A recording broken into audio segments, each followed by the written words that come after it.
మీరెప్పుడైనా గమనించారా?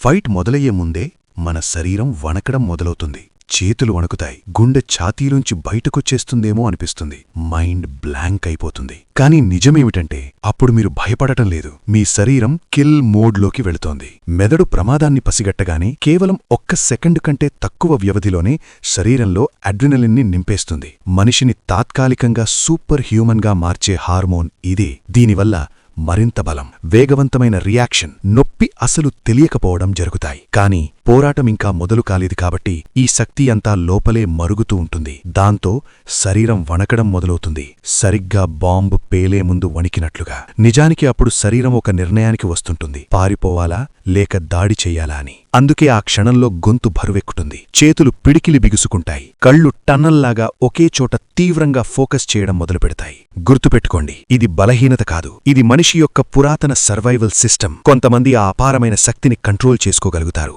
ఫైట్లో వారే అత్యంత ప్రమాదకరమైన వ్యక్తులుగా మారతారు. ఇప్పుడు నిజం చెప్పండి, ఫైట్కు ముందు మీ శరీరం వణుకుతుందా లేదా మీరు పూర్తిగా ప్రశాంతంగా ఉంటారా? కామెంట్స్లో నిజం చెప్పండి. అలాగే కింద ఉన్న సబ్స్క్రైబ్ బటన్ను ఇప్పుడే అటాక్ చేయండి.